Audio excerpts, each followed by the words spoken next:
Bienvenidos al Bibliófilo. Continúo repasando las obras de los ganadores del Premio Nobel de Literatura. No sé cómo explicar esto, pero me parece muy curioso que justo luego de leer la obra de Rudolf Eucken, donde nos habla de la filosofía y donde también expone los temas de cómo el hombre a través del arte tiene su proceso de participación en el mundo y en el espíritu. Y aquí se nos presenta una obra donde también se abriga o se da sustento como un ejemplo a esa concepción, donde esta obra de arte trata de dar vida a unos dilemas, trata de dar vida a un drama. Como que el drama no puede brotar a lo exterior, el drama va por dentro de los personajes, avanza lentamente, se apodera hoy de un pensamiento, mañana de un latido del corazón, mina la voluntad poco a poco. Pero todo esto, ¿en qué se conoce? ¿Esos estragos interiores qué manifestación tienen? ¿Quién se los cuenta al espectador? ¿Dónde los ve? Hemos de estar toda la noche a la caza de una mirada, de un suspiro, de un gesto, de una frase suelta. Pero hijo, eso no es divertirse. Para meterse en tales profundidades se estudia filosofía.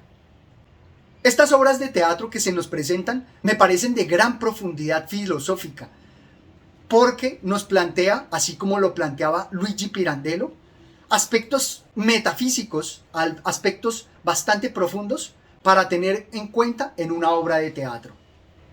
Iniciando con un diálogo en prosa, empieza a manifestarnos sus preocupaciones filosóficas, como son el proceso creativo, la configuración del drama y en especial aquí donde se presenta de una manera un poco más espiritual, también cómo darle forma a unos personajes, que en muchos casos la actividad de los personajes no es un sujeto particular, sino una comunidad o un concepto.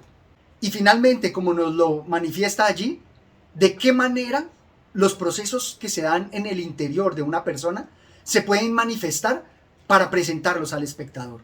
Me parece que eso dota de gran profundidad a las obras de teatro que nos presenta este autor.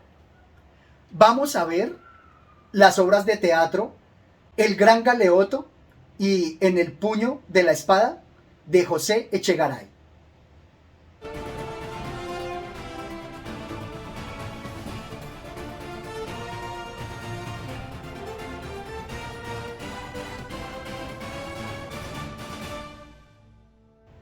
La primera obra de teatro que nos presenta, y valga resaltar el gran esfuerzo que se denota en trasladar estos diálogos en verso, nos va a presentar en primera instancia a una pareja, unos esposos que son los tutores legales de un hijo adoptivo.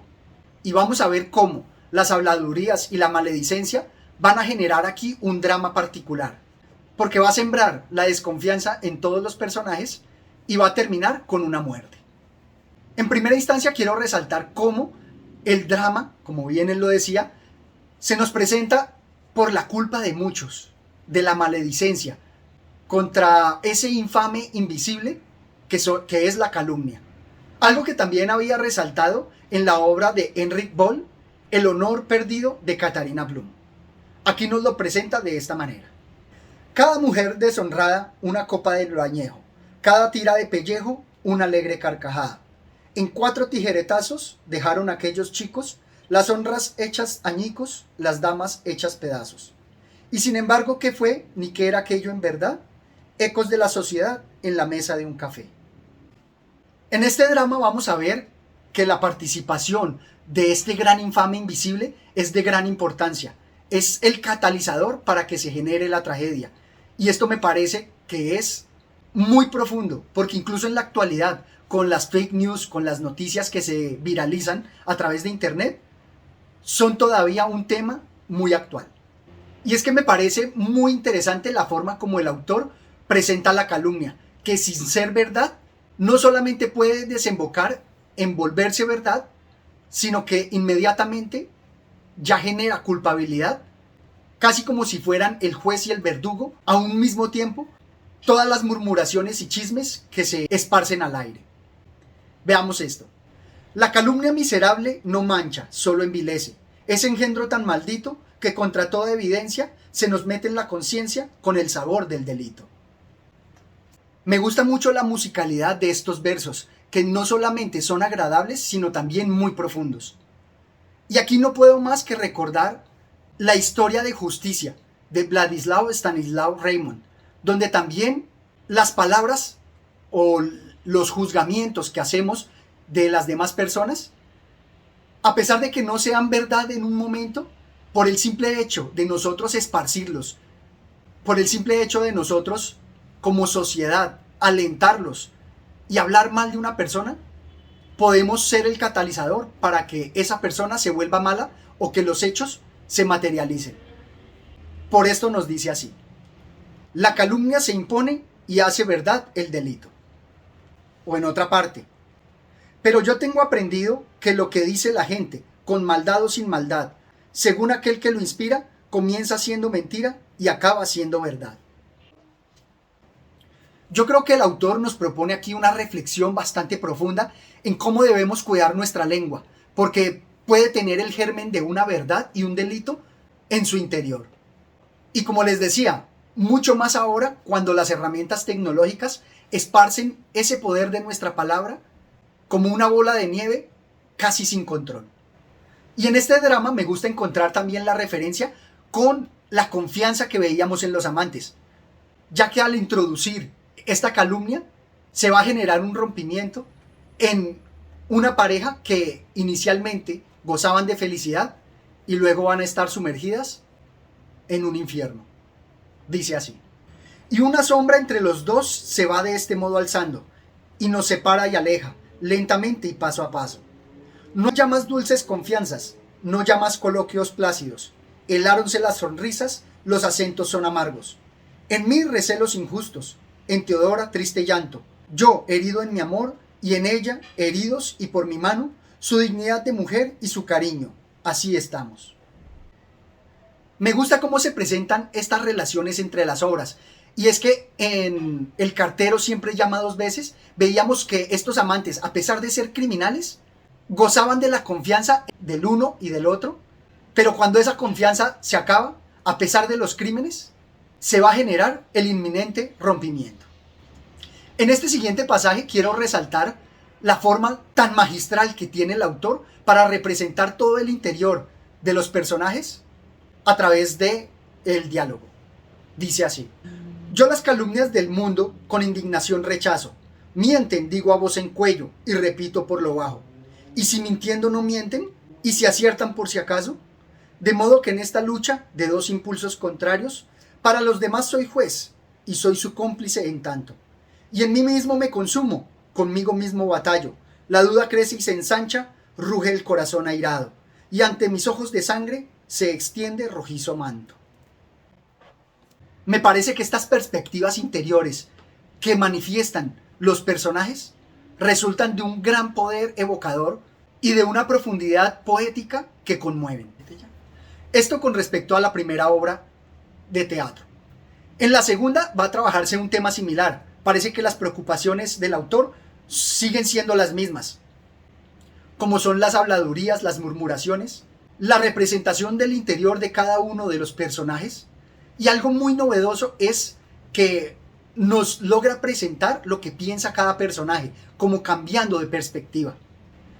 Aquí también vamos a tener a una pareja de esposos que se hace cargo y son los tutores. En el caso anterior era de un hombre y en este caso de una mujer.